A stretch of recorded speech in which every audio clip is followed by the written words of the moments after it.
Hello friends, ಎಲ್ಲರೂ ಹೇಗಿದ್ದೀರಾ? ನಾನಿವತ್ತು ಮೊಸರು ಗೊಜ್ಜು ಮಾಡ್ತಾಯಿದ್ದೀನಿ. ಇದು ತುಂಬಾ ರುಚಿ ಇರುತ್ತೆ.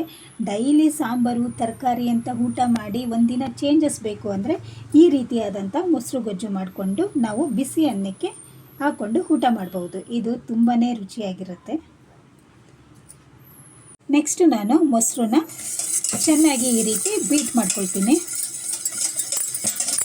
ಎಲ್ಲೂ ಅದು ಗಂಟು ರೀತಿ ಸಿಗಬಾರ್ದು, ಅದಕ್ಕೆ ಈ ರೀತಿ ನಾನು ಚೆನ್ನಾಗಿ ಬೀಟ್ ಮಾಡ್ಕೊಳ್ತೀನಿ. ನೆಕ್ಸ್ಟ್ ನಾನು ಇಷ್ಟು ಶೇಂಗಾ ತೊಗೊಂಡಿದ್ದೀನಿ. ಈಗ ಮೊದಲಿಗೆ ಇದನ್ನು ನಾನು ಫ್ರೈ ಮಾಡ್ಕೊಳ್ತೀನಿ. ಇದನ್ನು ಸ್ವಲ್ಪ ಚೆನ್ನಾಗಿ ಫ್ರೈ ಮಾಡ್ಕೊಳ್ಬೇಕು. ಶೇಂಗಾ ಹಾಕೋದ್ರಿಂದ ತುಂಬಾ ಟೇಸ್ಟ್ ಬರುತ್ತೆ. ಇದು ತುಂಬಾ ಚೆನ್ನಾಗಾಗುತ್ತೆ ಮೊಸರು ಗೊಜ್ಜಿಗೆ. ಶೇಂಗಾ ಇದ್ದರೆ ತುಂಬ ಒಳ್ಳೆಯದಾಗುತ್ತೆ. ನೆಕ್ಸ್ಟು ನಾನು 2 ಸ್ಪೂನು ಹುರಿಗಡಲೆ ಇಲ್ಲಿಗೆ ಹಾಕ್ಕೊಳ್ತಾ ಇದ್ದೀನಿ. ಹಾಕ್ಕೊಂಡು ಇದನ್ನು ಸಹ ಚೆನ್ನಾಗಿ ಫ್ರೈ ಮಾಡ್ಕೋಬೇಕು.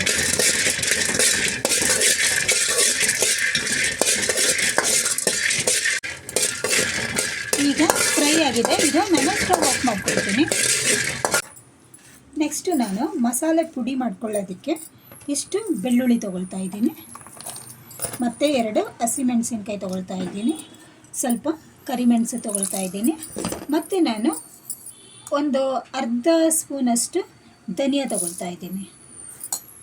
ನೆಕ್ಸ್ಟು ನಾನು ಫ್ರೈ ಮಾಡಿಟ್ಕೊಂಡಿದ್ದಂತಹ ಶೇಂಗಾ ಮತ್ತು ಹುರಿಗಡಲೆ ಸೇರಿಸಿ ಇದನ್ನು ನಾನು ಪುಡಿ ಮಾಡ್ಕೊಳ್ತೀನಿ. ಈಗ ಗ್ರೈಂಡ್ ಆಗಿದೆ ನೋಡಿ. ಈ ರೀತಿಯಾಗಿ ತರಿಯಾಗಿಯೇ ಇದನ್ನು ಗ್ರೈಂಡ್ ಮಾಡ್ಕೋಬೇಕು. ನೈಸಾಗಿ ಮಾಡ್ಕೊಳ್ಬಾರ್ದು. ಈ ರೀತಿನಲ್ಲೇ ತರಿ ಇದ್ದರೆ ತುಂಬ ಚೆನ್ನಾಗಾಗುತ್ತೆ. ನೆಕ್ಸ್ಟು ಬಾಣಲಿಗೆ ನಾನು ಸ್ವಲ್ಪ ಎಣ್ಣೆ ಹಾಕ್ಕೊಳ್ತಾ ಇದ್ದೀನಿ. ತುಪ್ಪ ಬೇಕಾದರೆ ತುಪ್ಪ ಯೂಸ್ ಮಾಡ್ಕೊಳ್ಬೋದು. ನಾನು ಎಣ್ಣೆ ಹಾಕ್ಕೊಳ್ತಾ ಇದ್ದೀನಿ.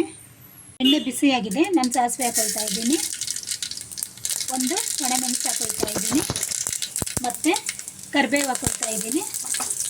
ನೆಕ್ಸ್ಟ್ ನಾನು ಸಣ್ಣದಾಗಿ ಕಟ್ ಮಾಡಿ ಇಟ್ಕೊಂಡಿದ್ದೆ.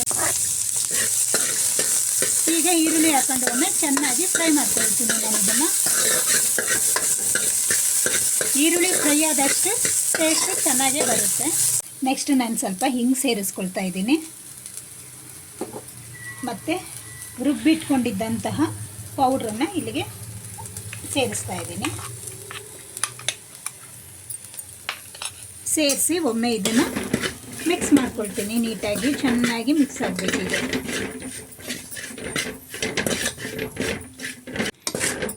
ಹಸಿ ಸ್ಮೆಲ್ ಹೋಗೋವರೆಗೂ ನಾನು ಫ್ರೈ ಮಾಡ್ಕೊಳ್ತೀನಿ. ಇದರಲ್ಲಿ ಬೆಳ್ಳುಳ್ಳಿ ಹಸಿಮೆಣಸಿನ್ಕಾಯಿ ಎಲ್ಲ ಇರೋದ್ರಿಂದ ಅದರದ್ದು ಸ್ಮೆಲ್ ಇರುತ್ತೆ, ಹಸಿ ಸ್ಮೆಲ್ಲು. ಅದು ಹೋಗೋವರೆಗೂ ನಾನು ಚೆನ್ನಾಗಿ ಫ್ರೈ ಮಾಡ್ಕೊಳ್ತೀನಿ. ಈಗ ಹಸಿ ಸ್ಮೆಲ್ ಹೋಗಿದೆ. ನಾನು ಸ್ಟವ್ನ ಸಿಮ್ಮಲ್ಲಿ ಇಟ್ಕೊಂಡು ನಾನು ಮೊಸರನ್ನ ಇಲ್ಲಿಗೆ ಸೇರಿಸ್ಕೊಳ್ತಾ ಇದ್ದೀನಿ.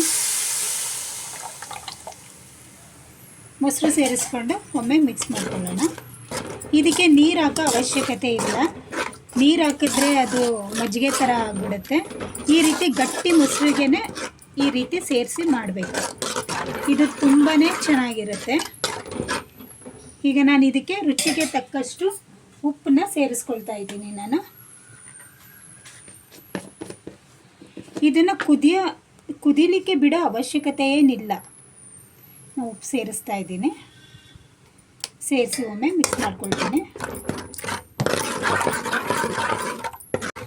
ಮೊಸರು ಯಾಕೆ ಕುದಿಸ್ಬಾರ್ದು ಅಂದರೆ, ನಾವೇನಾದರೂ ಮೊಸರನ್ನ ಕುದಿಸಿದ್ರೆ ಮೊಸರು ಹಾಳಾಗಿಬಿಡುತ್ತೆ.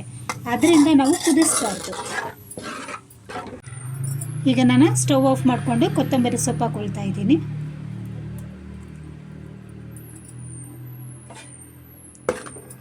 ಕೊತ್ತಂಬರಿ ಸೊಪ್ಪು ಹಾಕಿದೆ. ಈಗ ಮೊಸರು ಗೊಜ್ಜು ರೆಡಿಯಾಗಿದೆ.